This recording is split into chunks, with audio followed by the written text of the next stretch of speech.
Buen día, mi nombre es Scarlett Melgar. El caso clínico se trata de un paciente masculino de 26 años de edad, soltero, asesor financiero. Cuenta con carga genética para diabetes mellitus e hipertensión arterial. Refiere consumo de alcohol cada fin de semana, aproximadamente 3 copas. Sus hábitos alimentarios se encuentran alterados por limitación en el consumo de grasas que le condicionan diarrea. Cuenta con antecedentes de apendicectomía y cuadros de gastroenteritis desde hace 3 meses de tipo intermitente, que han sido manejados con ciprofloxacina de 500 miligramos, glibetumina de 200 miligramos y petobismol.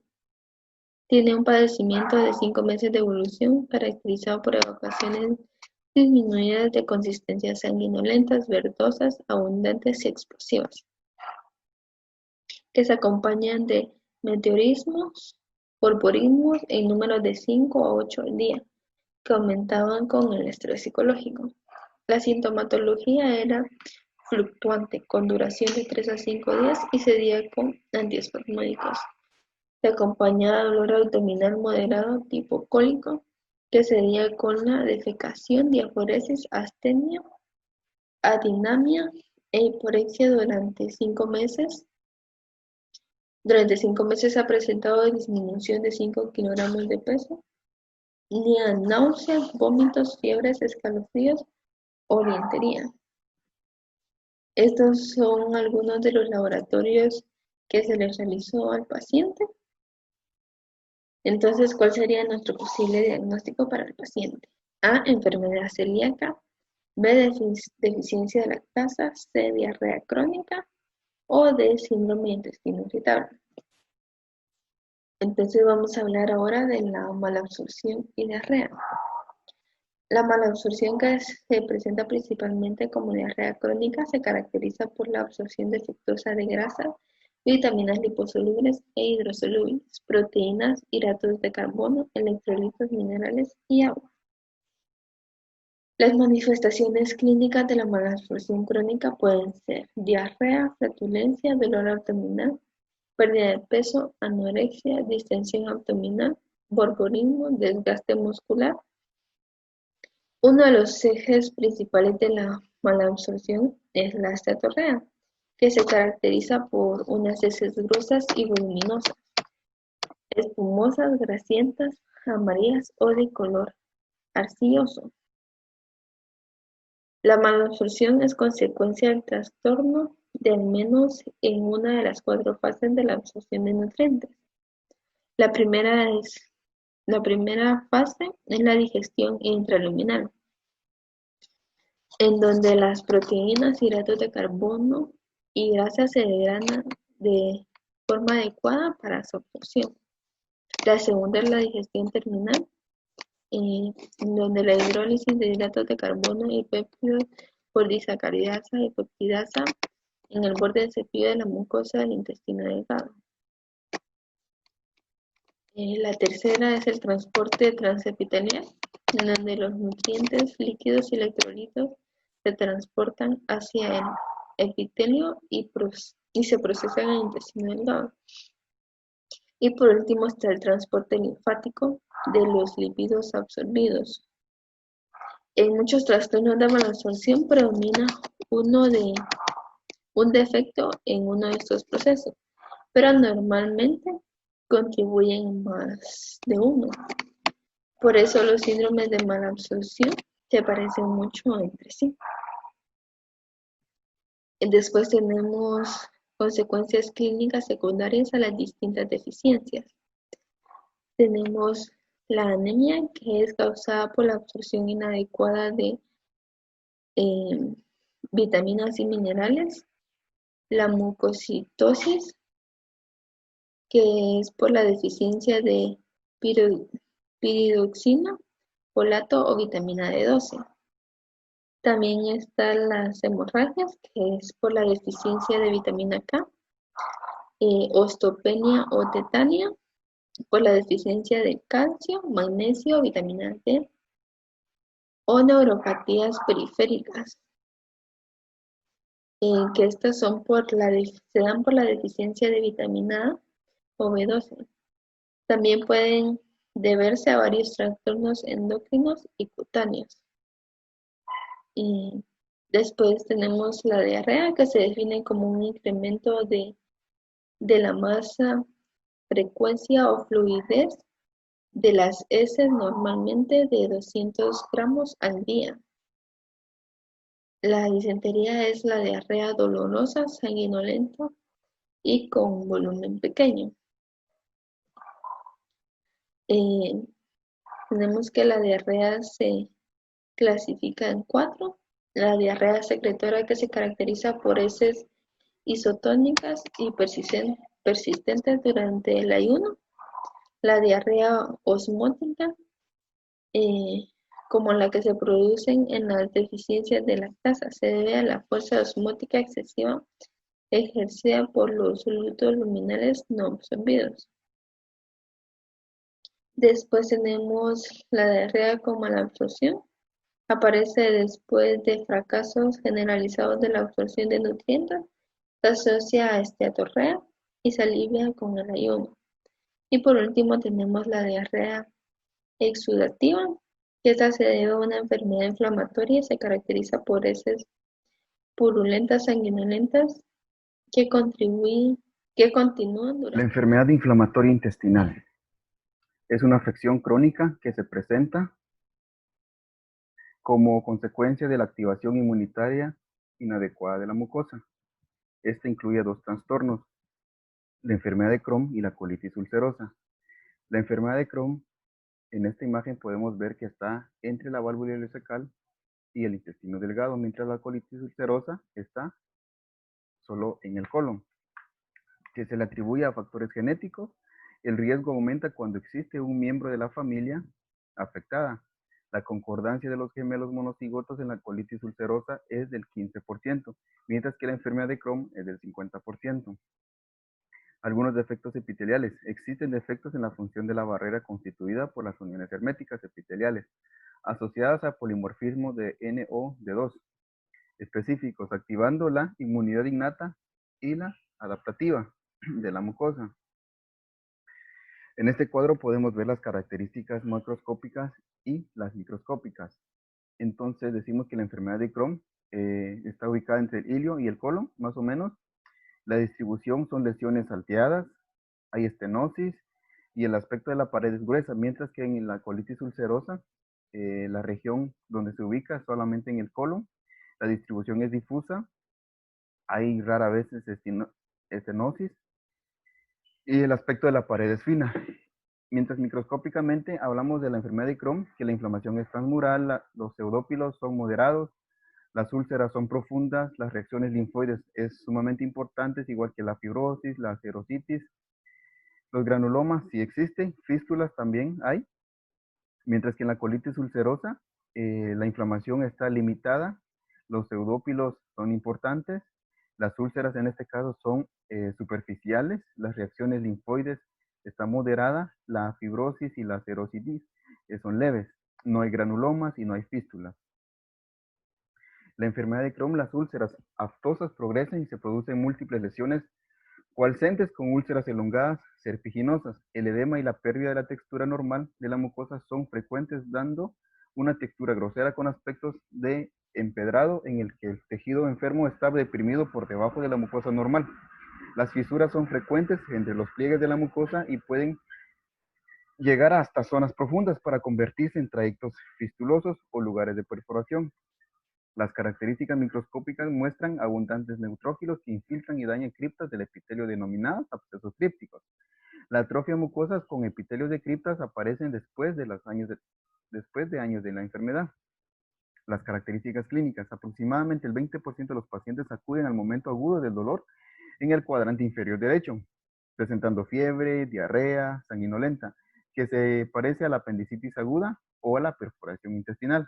La anemia ferropénica también puede aparecer. Esto es debido a una mala absorción de la vitamina B12 y los sales biliares. También hay manifestaciones extraintestinales como que consiste en la uveitis, poliartritis migratoria, sacrolitis, etc. La colitis ulcerosa. Esta es limitada solo en el colon y el recto. Hay transición brusca entre el colon enfermo y el no afectado. Los islotes aislados de la mucosa regenerativa protruyen en la luz para crear pseudópilos y las partes superiores de los pólipos se funcionan para crear puentes de mucosa. La enfermedad crónica provoca atrofia mucosa con una superficie mucosa plana y lisa que parece a los pliegos normales. No hay engrosamiento mural, la superficie serosa es normal y no hay estenosis, como se manifestaba en el cuadro. En casos graves, la destrucción extensa de la mucosa se acompaña de úlceras que se extienden más profundamente hacia la submucosa, pero raramente afecta a la muscular propia.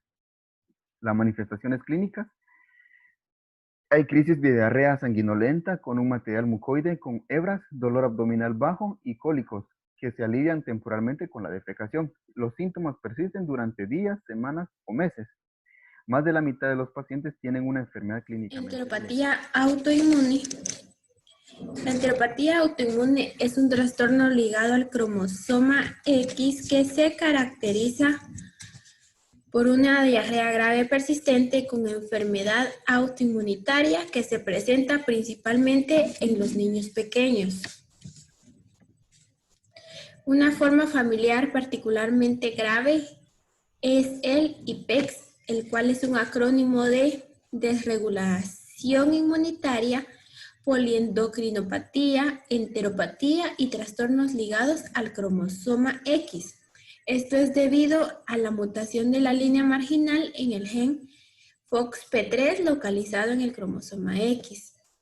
FOX3 es un factor de transcripción que se expresa en los linfocitos TCD4 reguladores y los sujetos con IPEX y mutaciones por FOXP3 presentan una función defectuosa de las células. Esto es frecuente encontrarlos en autoanticuerpos frente a enterocitos y células calciformes, y en algunos pacientes puede tener anticuerpos frente a células parietales o células de los islotes. El tratamiento consiste en fármacos inmunodepresores como es la ciclosporina, y en algunos casos raros se recomienda el trasplante de células troncales hematopoyéticas. También tenemos a la deficiencia de la lactasa, que es también llamada disacaridasa, la cual es de dos tipos: deficiencia congénita de la lactasa, deficiencia adquirida de la lactasa. En la deficiencia congénita de la lactasa es causada por una mutación en el gen que codifica la lactasa. Es un trastorno autosómico recesivo, el cual se presenta con diarrea explosiva, con heces acuosas espumosas y distensión abdominal tras la ingestión de la leche. Los síntomas desaparecen al momento de que termine la exposición a la leche o algún producto lácteo con el cual se elimina la lactosa. Antes, la deficiencia congénita de la lactasa resultaba ser letal,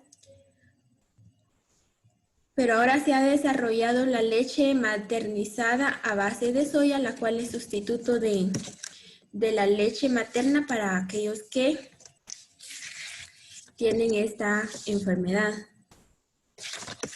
En la deficiencia adquirida de la lactasa, esta se debe a la regulación negativa de la expresión genética de la lactasa. Esta puede desarrollarse una deficiencia adquirida de la lactasa tras alguna infección vírica o una infección bacteriana.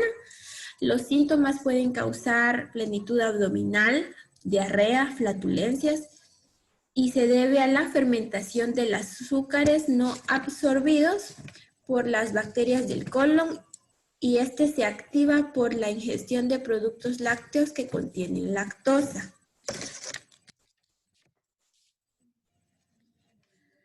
También tenemos a la abetalipoproteinemia, el cual es una enfermedad autosómica recesiva rara que se caracteriza por la ingestión de segregar lipoproteínas ricas en triglicéridos.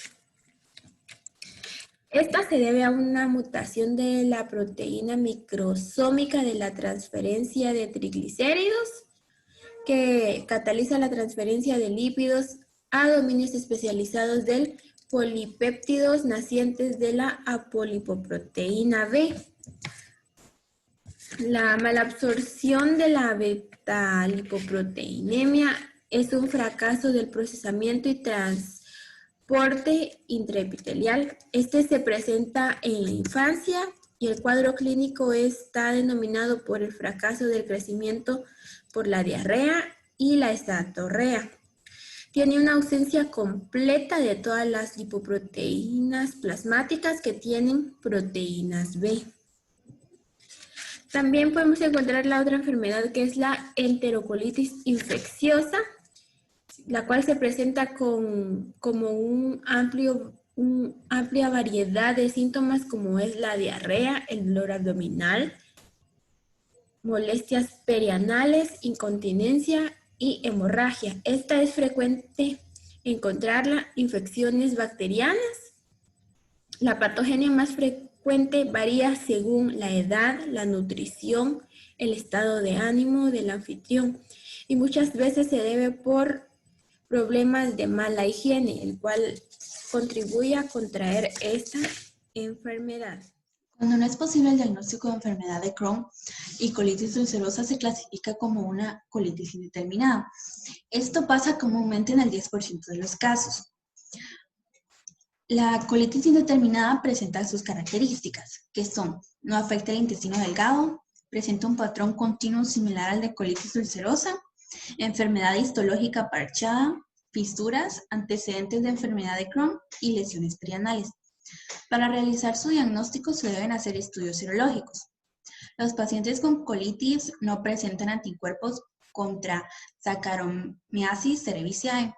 Están presentes en enfermedad de Crohn. Es útil porque los anticuerpos citoplasmáticos antineutrófilos de patrón perinuclear se encuentran en el 75% de los casos de colitis ulcerosa y un 11% de las enfermedades de Crohn.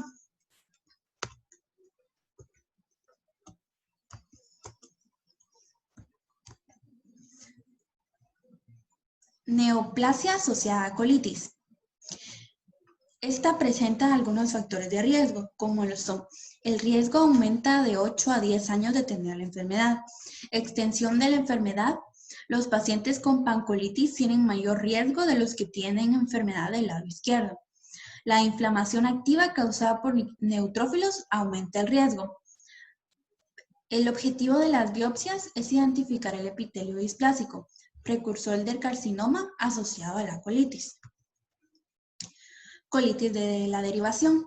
Es la alteración inflamatoria de la mucosa colorectal que se produce por la derivación quirúrgica de las heces, lo cual priva a los colonocitos de su principal sustrato metabólico, como son los ácidos grasos de cadena corta producidos por la fermentación bacteriana de almidones y proteínas.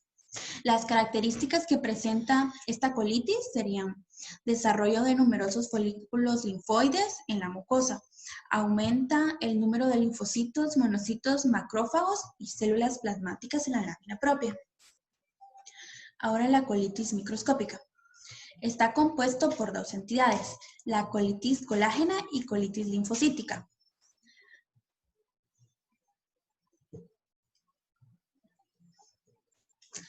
Aparece en esta patología aparece diarrea acuosa, crónica, no sanguinolenta, sin pérdida de peso. Esta se presenta más en mujeres de mediana edad y mayores. Se caracteriza por una capa densa de colágeno subepitelial, aumento del número de linfocitos intraepiteliales y un infiltrado inflamatorio mixto dentro de la lámina propia. La colitis linfocítica muestra una importante asociación con la enfermedad celíaca y enfermedades autoinmunitarias y artritis reumatoide, gastritis autoinmunitaria o linfocítica. El diagnóstico para el caso presentado anteriormente es de diarrea crónica. Se trata de un paciente de 26 años de edad, el cual presenta diarrea de 5 meses de evolución. Destaca su interrogatorio clínico de intolerancia a las grasas y en la historia clínica la presencia de dolor abdominal, pérdida de peso, flatulencias, bolborismos e intolerancia a las grasas. En sus hallazgos físicos destacan los datos carenciales. En sus exámenes de laboratorio destaca un aumento del volumen glomerular medio, eosinofilia leve, hipoproteinemia, hipoalbuminemia y una disminución de las cifras de colesterol total y triglicéridos. Con los datos anteriores puede establecerse que el paciente tiene un padecimiento que afecta primordialmente al intestino delgado. Basados en los síntomas de flatulencias y borborismos, puede establecerse un diagnóstico sindromático de absorción intestinal deficiente, el cual se caracteriza por síntomas producto de una alteración de la digestión, absorción o transporte de nutrientes desde la luz intestinal a los vasos sanguíneos y linfáticos, lo cual explica los datos carenciales que el paciente tiene y la disminución de las cifras de proteínas y grasas. Si bien la etiología del síndrome de absorción intestinal deficiente es heterogénea, el estudio del paciente debe seguir un orden para inicialmente determinar si el problema se debe a problemas intraluminares, a una afectación de la mucosa intestinal y de las enzimas del borde de cepillo de la superficie del intestino delgado, o bien a problemas pancreáticos como sería una deficiencia de enzimas pancreáticas o alteraciones en la fase posmucosa, es decir, que el transporte linfático o circulatorio. Un dato en el estudio del paciente es el aumento del volumen globular medio, lo cual implica que el paciente tiene una deficiencia de vitamina B12 o de ácido fólico y por ende una anemia macrocítica. Aproximadamente entre el 2 y el 4% de los exámenes de laboratorio muestran macrocitosis y en nuestro país se ha llegado a detectar una deficiencia de vitamina B12 en concentraciones plasmáticas que va del 8 al 33%. La vitamina B12 es una vitamina hidrosoluble, la cual es liberada del alimento gracias a la acción del ácido clorhídrico. Una vez liberada la vitamina B12, se une a la proteína R, la cual es producida de las glándulas salivales. En el estómago, a nivel de las células parietales, se elabora el factor intrínseco, el cual unirá posteriormente la vitamina B12 en el intestino delgado. El complejo B12, proteína R, pasa del duodeno, en donde por acción de la proteasa pancreática, la proteína R es degradada, permitiendo de esta forma que el factor intrínseco se una ahora a la vitamina B12, en donde es absorbida por estos. De esta forma, si el paciente tiene una deficiencia de vitamina B12, el ácido fólico, se tiene que establecer si el problema del paciente se encuentra por la falta de aporte de vitamina B12 en la dieta o por deficiencia del factor intrínseco a nivel del estómago por alteraciones con las proteasas pancreáticas.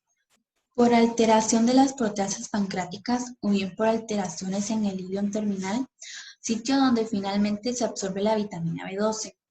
Para ello puede ser necesario realizar la prueba de Schilling, requiriendo una de las 4 habilidades de la misma, o bien realizar una determinación en suero de vitamina B12 y de ácido fólico, ya que la deficiencia de uno de ambos elementos nos puede explicar la macrocitosis que el paciente presenta. Otra causa importante en este caso son las alteraciones de las grasas que el paciente presenta. Y esto puede explicarse porque las alteraciones en el metabolismo de las sales biliares. Estas sales biliares son producidas en el hígado, secretadas hacia el intestino, donde después de participar en la absorción y digestión, son absorbidas en un 80% en el ilion terminal, para completar la circulación enterohepática de la misma. Es indispensable para que las grasas sean absorbidas que sean emulsificadas por la lipasa pancreática, por la colipasa y las sales biliares.